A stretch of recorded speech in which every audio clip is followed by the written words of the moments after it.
Everyone, welcome to my kitchen. Today I'll be making steamed bread roll. So if this is your first time in my channel, kindly subscribe and click on the notification button below. So let's get started. Now I'll add my flour and sift it.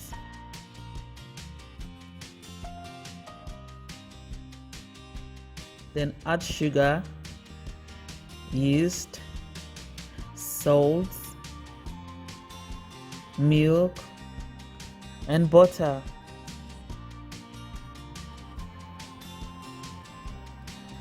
Then I'll knead it with my mixer. If you don't have a mixer, you can use your hands to knead it, but make sure you knead it till the dough becomes smooth and elastic. I'm fine with the consistency of my dough.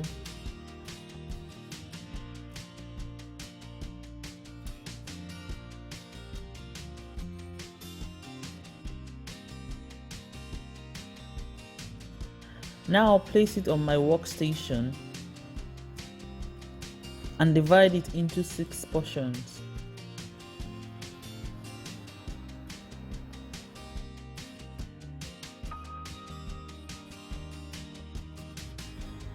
So I'll start rolling it.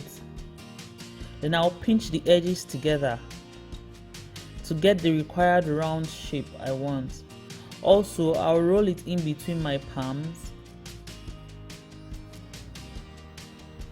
just for that round shape. Then I'll place it in a greased baking pan. You can use anything you like because we're steaming it, so you can use a plastic, you can use a baking pan, whatever, it's fine.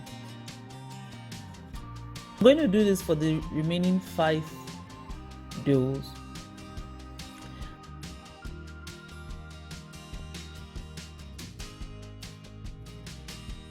Now I'm done. I'll cover it with a tea towel and let it rise or double in size.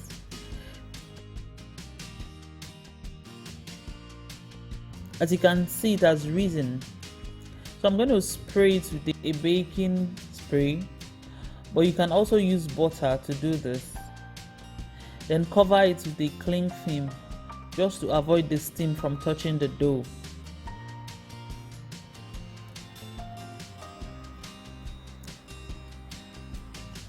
Now it's ready for the steam. As you can see, my steamer has been on fire with water under steaming. So I'll place it in my pot and cover it and bake for an hour 30 minutes. Now the dough is steamed through and my dinner roll is ready. Wow, this is beautiful. You can see the color. It's steamed through. Now, see how soft and fluffy my dinner roll is. Thank you for watching and do not forget to subscribe. Bye.